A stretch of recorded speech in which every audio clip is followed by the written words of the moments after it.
I was just gonna say, like, before I blow a blood vessel in my brain, I think we should talk about another conspiracy, but one that is actually a fun conspiracy in the form of our Alfred Hitchcock themed month for movie reviews in North by Northwest. Yes, thank you. Good transition. Good transition. All right, so yes, um, for those of you who don't know, we have decided to. Oh yeah, because we weren't able to announce it the last time we streamed. But we had decided to do a theme month for October for our movie review of the week, and we decided to do Alfred Hitchcock movies. And to start us off, we are going to review North by Northwest, a movie that admittedly I haven't seen, I haven't seen it either. even though I do make reference to it on more than a few occasions, but I've never really sat down and watched the whole thing through. So Well, it's one of those films that we like, Andy, where there's a lot of stuff that is referenced from this film in other, parodied in right, other yeah, shows or, yeah, what have you. yeah. Like a lot of the movies that we watched, they're actually the genesis of the trope or the pop culture reference that you see in other movies and TV shows and on and on and on. Right. So yes, just to give you guys a little summary of the story. What is it? Yeah, so North by Northwest is a story about a man, uh, and the case of like mistaken identity. Right. We have Roger Thornhill, Thornhill. I believe it was Yeah. Thornhill, and he's just like this ad exec, and on Madison Avenue, and he's caught up in like this Cold War espionage kind of thing, where and like he's mistakenly believed as some sort of government agent, and so Yep. these nefarious people are try to kill him, and then when the government does get wind of him and know that he's being wrongfully identified as a government agent, they kind of let it happen, and he becomes kind of like a fall guy. And it's one of those. I think it's like one of those movies where it kind of. I think the proto. Um, it's a proto action like spy thriller. Yeah. Yeah. I would agree with that. And I think it's. I think it. I think it's. I think North by Northwest. I recognize some elements. I think like yeah, it's the blueprint on which like a lot of like modern kind of action like spy thrillers are based upon. Yeah. Um. Yeah. That's it. It's Alfred Hitchcock is kind of known as more of the horror thriller style, and this movie is definitely not that. It is a thriller, but it's Mm-hmm. more of a kind of that spy, cloak and dagger thriller type of movie. Right. For me. It had more of like summer blockbuster kind of vibe. You know, Yeah. kind of like almost in the vein of like your like Michael Bay's or Kind of the Mission Impossible type of yeah, that kind of like that that summer blockbuster. Definitely like the popcorn kind of flick. Um, even though it was Alfred Hitchcock. yeah. So that was kind of unusual for me. Especially from watching some of his other works.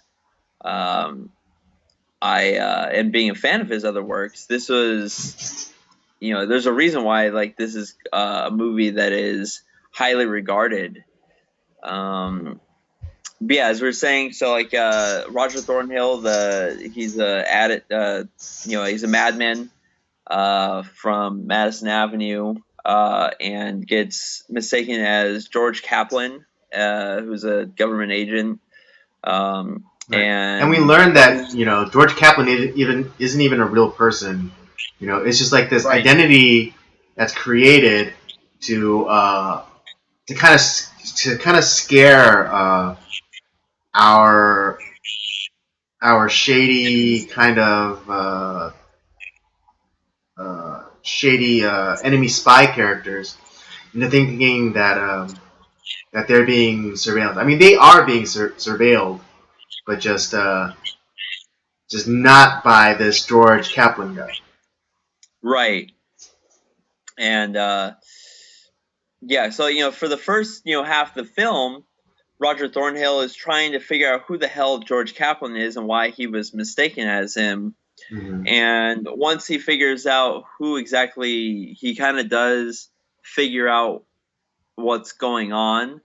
He's kind of like, well, he ends up, there's a love interest, and like he's trying to, who semi betrays him, but is also kind of like trying to help him out at the same time. She's like a double agent. Right, yeah. And so he's also at the second act, he's trying to save her, and at the same time stop these. He does it kind of in a sense become George Kaplan. He's trying to stop. Right, he assumes the identity of George Kaplan, and he kind of in a weird kind of twist, he was he was assumed or accused of being the spy, but then he ends up kind of becoming the spy. Right. But yeah, just the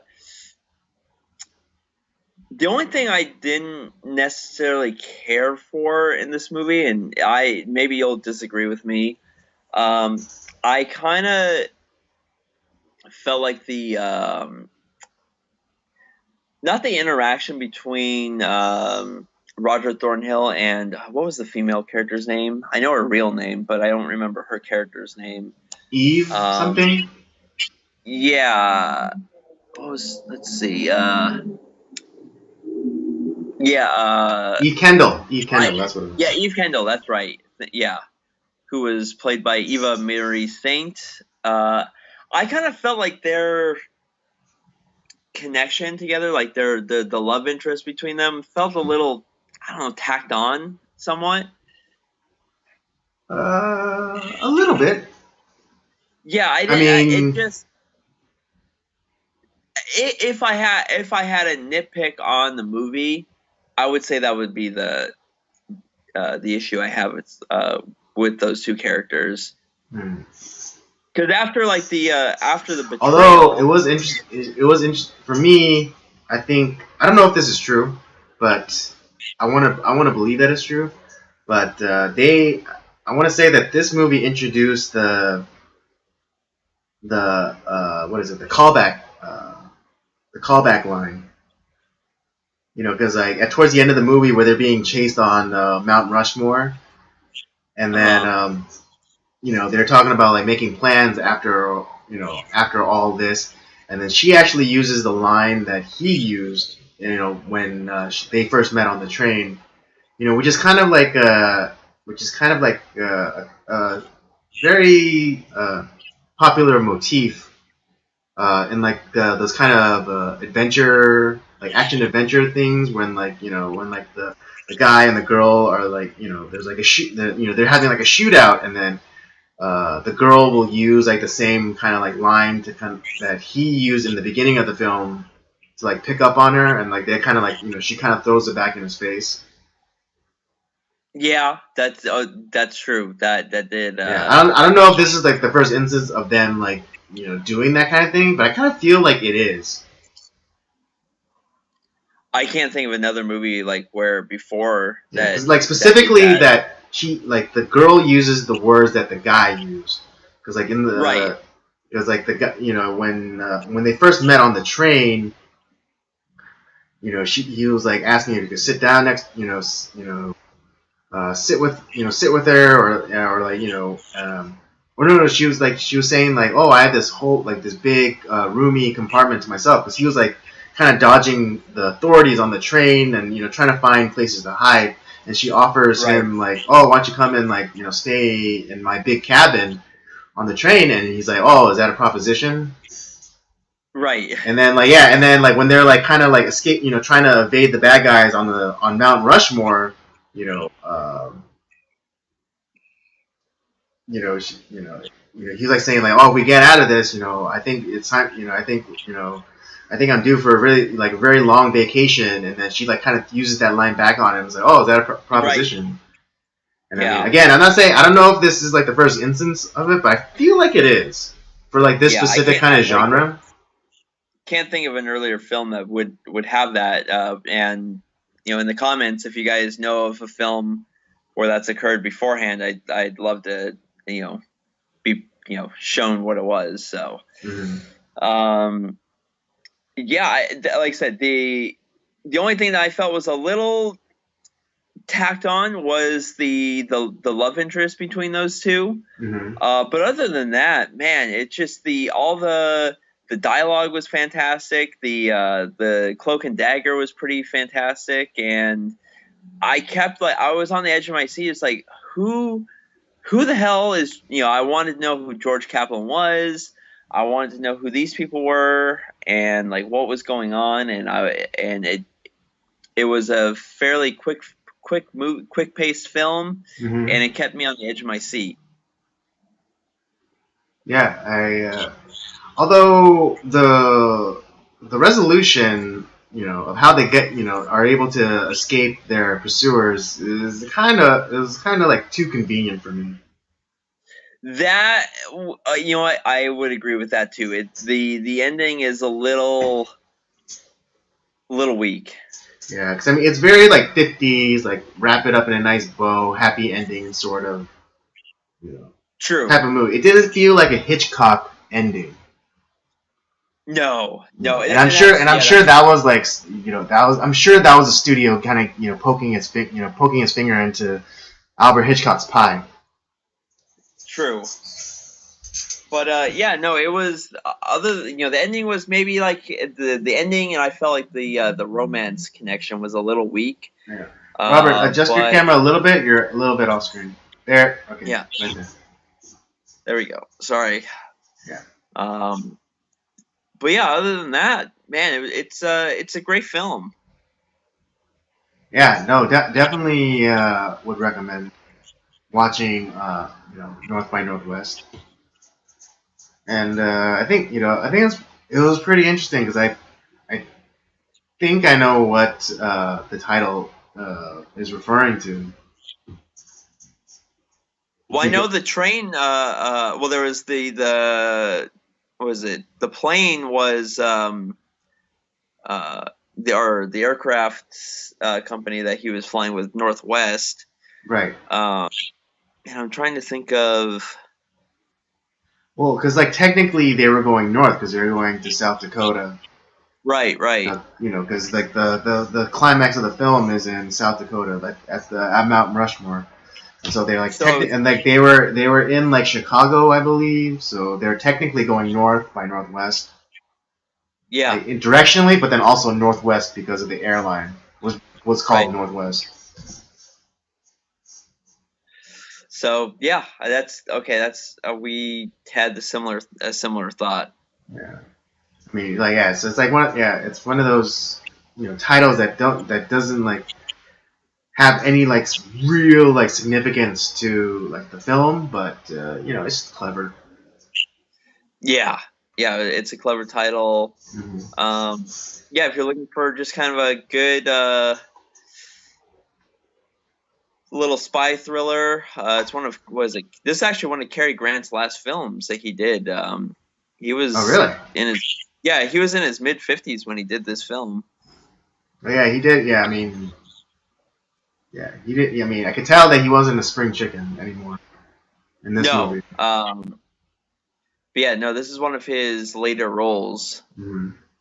But yeah, he performed it, admirably. It's kind of like the trend of older male celebrities now doing action films. You have Yeah, you have like your Denzels or like what's Matt Damon and Matt Damon, Liam Neeson. Tom Cruise. Yeah, I mean it's crazy because Tom Cruise still pulls it off. I know. I mean, he's still. Yeah, Okay. I think Tom Tom Cruise is Cruise like the has. same age as Cary Grant Yeah. in North by Right. Northwest. Well, he And has a he's Dick still Clark. doing like Mission Impossible movies and still doing all Yeah. those crazy stunts. Yeah. He has Dick Clark disease because I don't think Yeah, that yeah, guy yeah, yeah. For sure, Tom Cruise has Dick Clark's disease. um.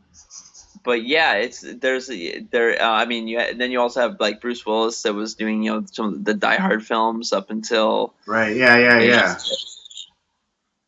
yeah. So yeah, it's just yeah.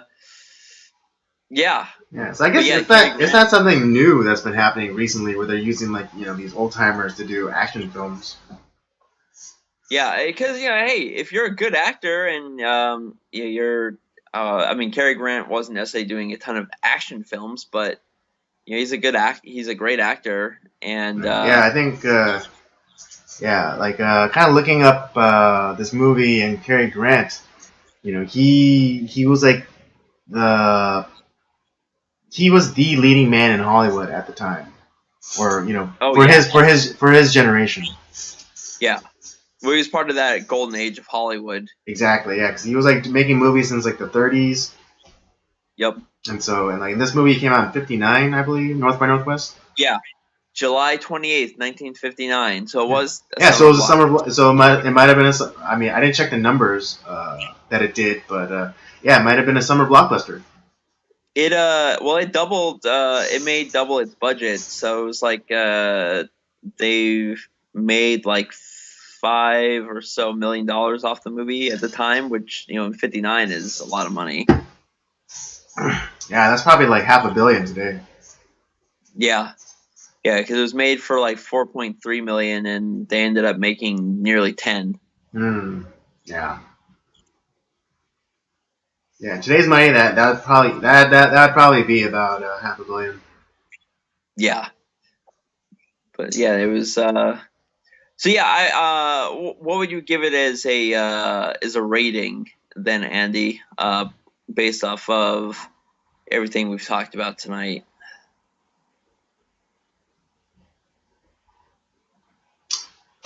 I think I'd probably give it like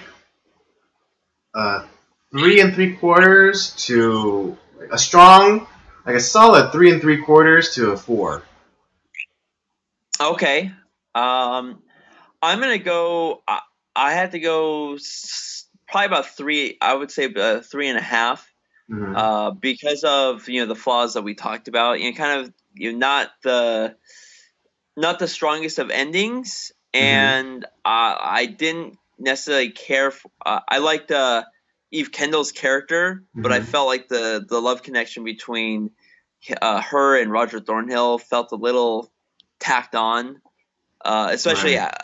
As far as like in the second half of the film, like the initial connection between them on the train, I felt was like, oh, okay, it kind of felt like that, Yeah, I chemistry. thought their flirtations were really good.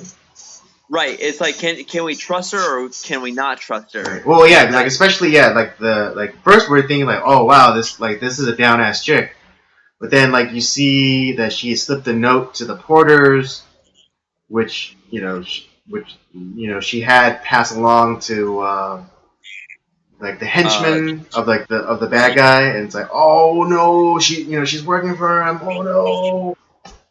Exactly. Yeah. But then after all that, it just yeah, their love story felt a little off. So for that, I had to say 3.5 stars, but I would highly recommend this movie to watch. Right. Well, I mean, yeah, because I think I'm giving it a little bit more credit because of just like the technological or the technological side. And I think they're doing some pretty innovative things, especially for like the wide shots of them on like Mount Rushmore, like where they were adding like they clearly added like some like drawn in thing, and like they superimposed the actors into it. Like Yeah, similarly when uh, Cary Grant's character went to the United Nations, and you see the like the wide shot of like the lobby, and you see like the people like scurrying about. I mean, you could see with like with my modern eyes, I can see that that was just like kind of a superimposed, like kind of like almost like painting of like a big grand lobby with like that was superimposed then by like a real shot of people kind of like walking around and like shot like for perspective. yeah, that is true. There was a lot of that, which for 1959 is pretty good. Mm-hmm. But yeah, I still got it's a solid 3.5 for me. Okay. Um, and it's of the Hitchcock films I've seen, uh, it's not the best one. There's a few that I would consider better. Mm-hmm. That some which I think we'll watch throughout this month, and but yeah, definitely worth a watch. Mm-hmm. Where yeah, definitely added to like you must watch this before you die kind of list. Oh yeah, absolutely.